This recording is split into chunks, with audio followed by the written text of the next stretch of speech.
Chapter 15 starts on page 361. So in this chapter, we're going to be discussing how medications are diluted. So the first concept we're going to be focusing on is what we call simple dilution. So in some cases, manufacturers may order a certain strength of a medication that is a lot lower than a stock strength that we may have in stock. So what we can do is dilute that original stock medication to make a lower concentration or a lower strength of our drug. So just some terms to review here. A solution is made of both a solute and a solvent. So remember, a solute is what is going to be dissolved by the solvent. So the solute is usually our active ingredient. And then our solvent is what is actually dissolving the solute. So a solvent is also known as a diluent. So it's going to be the substance that is doing the dissolving. Usually the solvent does not have any active ingredient in it at all. So a few of the methods here that we're going to be discussing today. Number one, like I said, simple dilution. So we're just going to be taking one concentrated medication and diluting that down with a diluent to make a new strength, a lower strength product. And then we're also going to talk about alligation. So alligation alternate is when you will combine two different strengths of medications together to form a third strength somewhere in the middle. And then alligation medial is when you combine two or more different strengths of medications and then we're going to be able to find that final strength of all of those mixed together. So we're going to start out with simple dilution here. In all of these dilution methods, all three of these rules have to be followed. I have also listed these at the top of your lecture worksheet, so you can refer to that as we're going through these problems here. So number one, all amounts need to be in metric units. So if something is given in household or apothecary, we have to be able to convert that into metric before we start performing any of our calculations. Number two, our units must be the same. So we cannot compare milligrams to grams. We would have to convert either one to the other. Same with, liters and milliliters. You got to do your conversions first. Make sure that your units are the same before we plug them into some of these equations that we're going to be looking at. And then number three, when you are given a ratio strength, you need to convert that into a percentage strength first before we plug that into our equation. So if you are uncomfortable with last week's math when we reviewed ratio strength and percentage strength, I would suggest stopping this video now, going back to last week's videos and reviewing those to get a good refresher on that, because that is a skill that you will need to move on to chapter 15. Okay, so starting out with simple dilution.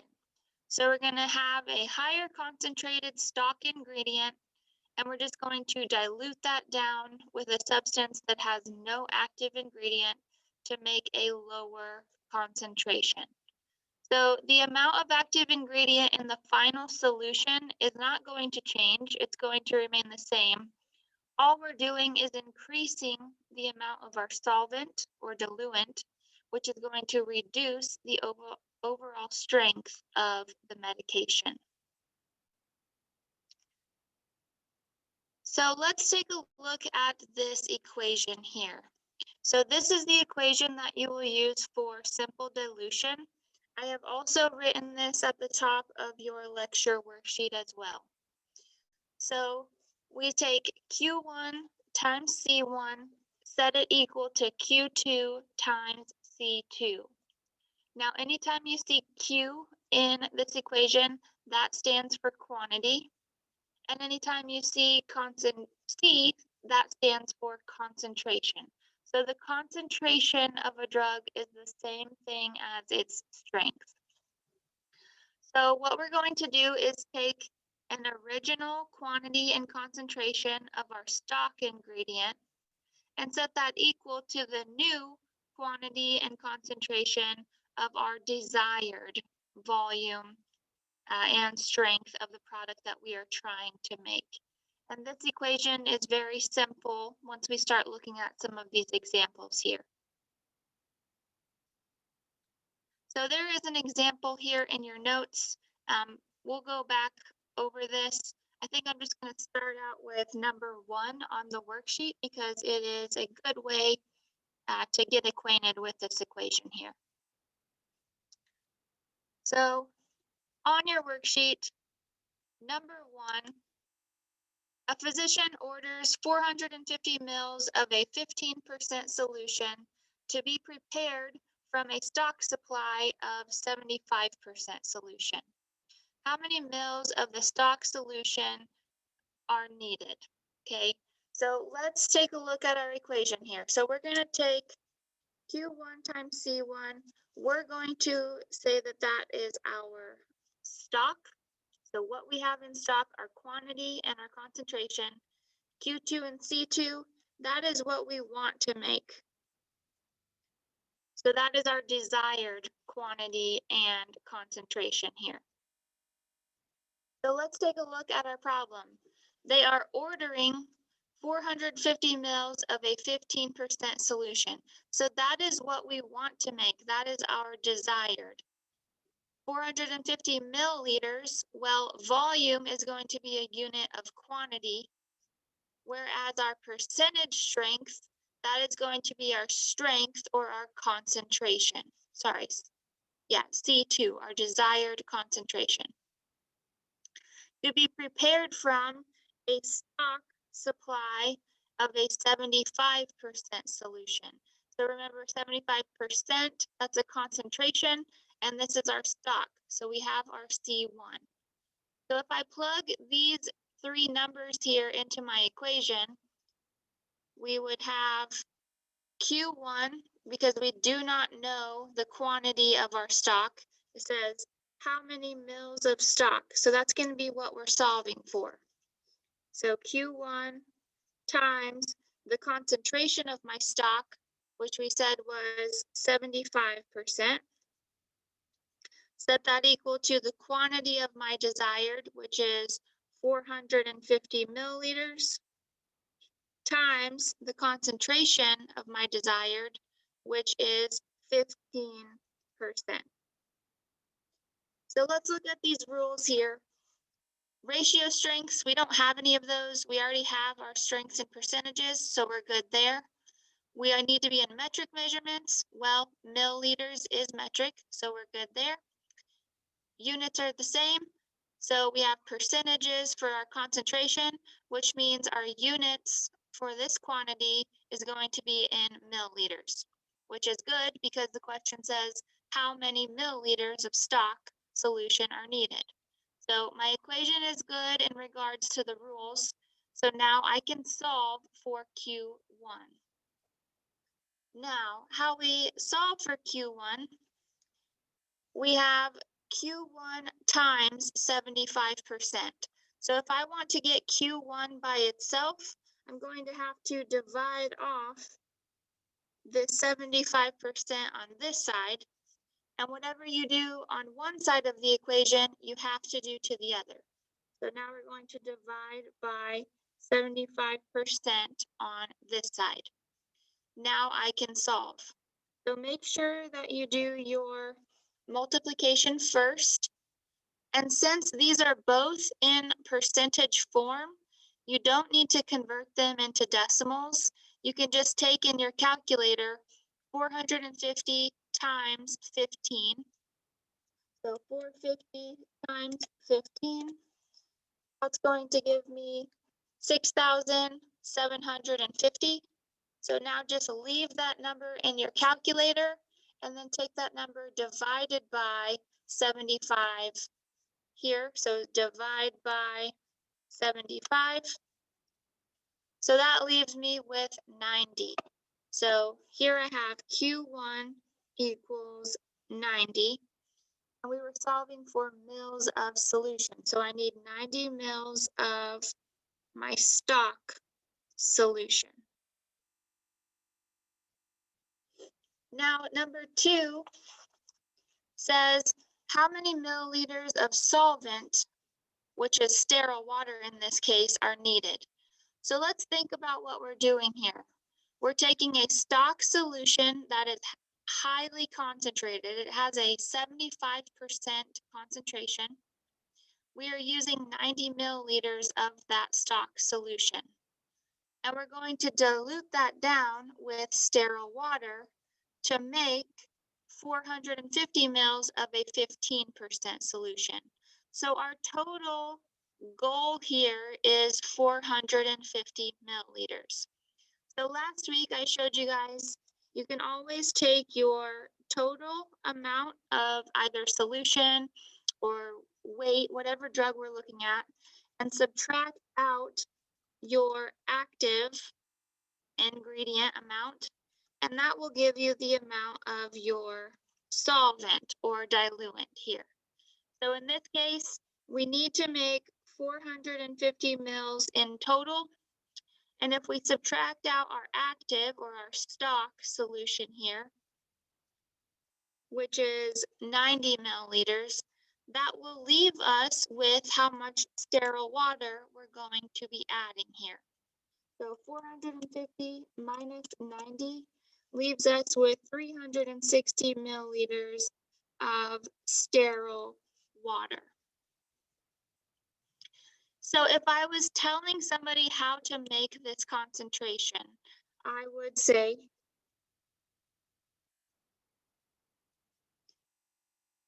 add 360 milliliters of sterile water to 90 mils of a 75% solution.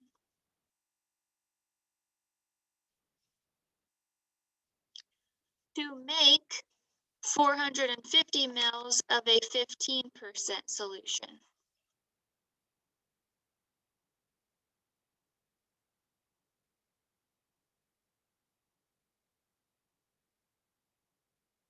So I really want you to visually think about what we're actually doing here in these problems here.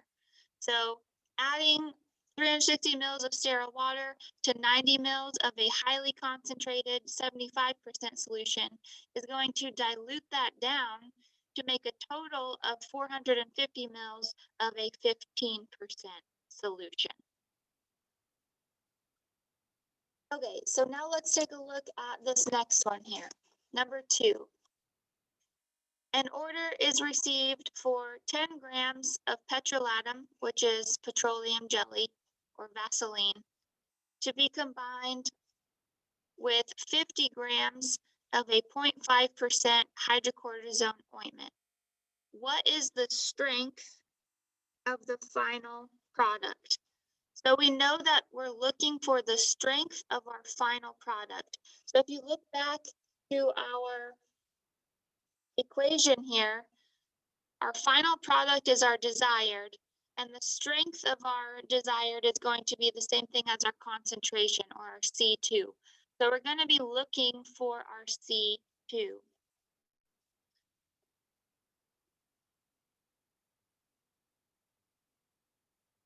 So we know that we're looking for C2.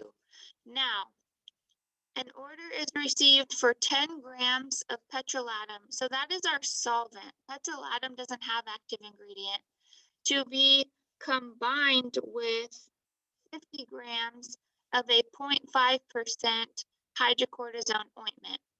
Well, the hydrocortisone ointment here, that is our stock. That is our stock concentration. So I know that I have my stock concentration, which would be my C1. So I have 0.5% that I can plug in here. Now, this is a little tricky question. It's saying an order is received for 10 grams of our solvent to be combined with 50 grams of our stock.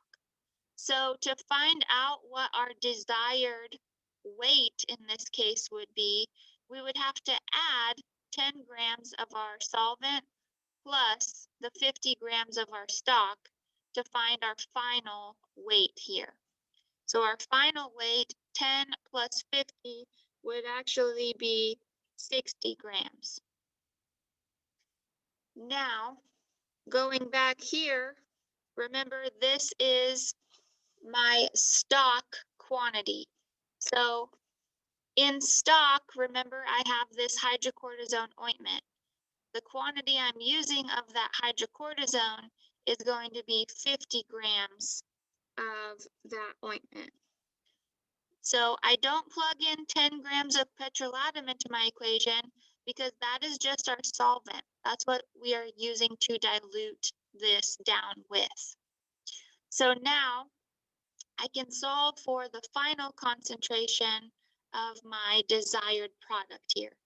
So to get C2 by itself, I need to do the opposite of multiplication here. So I need to divide by 60 grams. Whatever I do to this side, I have to do to the other. Now I can solve. So remember, we have grams here, percentage strength here. So my C2 is going to be in a percentage strength already.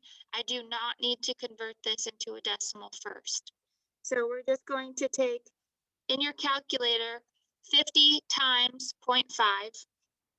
So 50 times 0.5, which gives us, 25. Now we're going to take that number divided by 60. So 25 divided by 60, that gives us 0.42. I'm just going to round to the nearest hundredth here. So 0.42, and our concentration should just be in a percentage strength already. So the final concentration or final strength is going to be 0.42%. So now let's think about the directions for this compound. So we're first going to combine 10 grams of petrolatum with 50 grams of 0.5% hydrocortisone ointment to make a total of 60 grams of a 0.42% hydrocortisone ointment. So once again, I want you to visualize what we're doing. We're taking a higher concentrated, we have 0.5% of a 50 gram hydrocortisone ointment. Once we add 10 grams of petroleum, that's going to make a total of 60 grams, and it's going to reduce our concentration to 0.42%. Okay, number 3 here. Prepare 2.5 liters of a 1 to 20 creosol solution from a stock solution of creosol 20%. Okay, well, here we see a ratio strength and a percentage strength. Remember our first rule, all ratio strengths need to be converted into percentages. So from last week, we'll take this ratio. We want to convert 1 to 20 into a percentage strength. Remember, percentage strength is always X over 100. So I can just take this here, set it equal to X over 100. 100 divided by 20 gives me 5 So a 1 to 20 solution is the same thing as a 5% solution.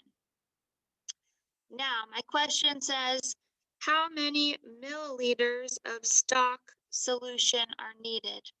Well, immediately I see that I'm given 2.5 liters of my final volume. So this is in liters. I'll be solving for milliliters.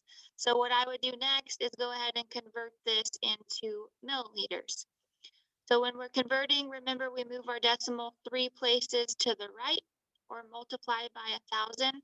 So 2.5 liters is the same as 2,500 milliliters. So these are the units that I'm going to be using here. Now I can start to think about my equation. So I am preparing 2,500 milliliters from I'm preparing 2,500 milliliters of a 5% solution. So that is going to be my desired. That is my Q2 and my C2. So I want to make 2,500 milliliters of a 5% solution from a stock solution of creosol 20%. So 20%, remember, that is my stock concentration. So I have to be solving for my stock quantity. So my stock concentration is 20%. And I'm solving for my Q1. And that makes sense because it says how many mils of stock are needed. So mils of stock, that would be my Q1. So what I want you to do now, go ahead and solve for Q1. That's going to give you your amount of stock needed. Then you will need to determine how much solvent you will need. Now remember, when you're solving for the solvent, your total minus your active or your stock will give you your solvent volume. So go ahead, solve for A, solve for B, and then I'd also like you to write your directions using the 2 examples that we just went over previously here. All right, looking at number 4, prepare 4 ounces of a 0.5% solution of merthiolate from a 2% stock solution. How many milliliters of stock are needed? So I know I'm looking for a quantity of stock, so I have to be looking for my Q1. And it says to prepare 4 ounces of a solution. So I need to first know that this is fluid ounces. So I have my quantity of my final in ounces, and I'm looking for milliliters of stock. So ounces, remember, that is a household unit. Our rule was to convert any units into metric measurements. So by now you should know that 1 ounce is equal to 30 milliliters. So 4 ounces have to be equal to 120 milliliters. So 4 times 30 gives us 120. So I know that I am preparing 120 milliliters here of a 0.5% solution from a 2% stock solution. Remember, my stock is on this side, my desired is on this side. So my stock concentration is 2%, and I'm wanting to prepare a quantity of 120 milliliters of a 0.5% solution. So now from here, you should be able to solve for Q1. Once you get your amount of stock needed, then you should be able to solve for how much solvent you will need, as well as writing the directions for making this compound.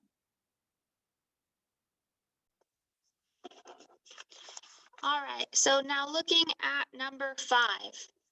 A physician orders 30 mils of a 20 microgram per mil dilution of a drug for a child. The stock medication is 75 micrograms per mil. How many mils of stock solution are needed? So if we look back at our rules, we remember all of our units need to be metric. Well, micrograms and milliliters are metric. The second rule, or the first rule, I think, said to convert any ratio strengths into percentage strengths. Well, I don't see any ratio strengths, so that's okay. And it also said that our units have to be the same. Well, if we look at our concentration here, we have microgram per mil here and microgram per mil here. So these units are the same. So there's really no conversions that we have to do first before we plug this into our equation. So let's take a look at this. How many mils of stock solution are needed? So I know immediately that I'm solving for a quantity of my stock. So here I do not know my Q1. And it says the stock is 75 microgram per mil. So in that case, that is my concentration of my stock. So I have 75 microgram per mil. And I'm going to set that equal to my desired. So my desired quantity, we are ordering 30 mils, and they're ordering a strength of 20 microgram per mil. So 20 microgram per mil here. Now, when I go to divide off my 75 microgram per mil, divide off here, these units are just going to cancel out anyways, and because they are the same, and I'm going to be left with milliliters, which is what we need. So anytime you have units that are microgram per mil or milligram per mil, as long as they are the same, we can just plug that into our equation as usual. The only time you have to convert into a percentage strength is if one of these would have been in a ratio strength. So from here, you should be able to solve for your Q1, the amount of solvent that you need, as well as the directions for this compound. So go ahead, solve through this one, and then I'd like you to take the time to work through practice problems A in the book. So remember, we're doing evens only, and all of practice problems A is just simple dilution. So our equation, Q1 times C1 equals Q2 times C2. And then once you finish with practice problems A, then you can move on to the next recorded lecture dealing with alligation alternate.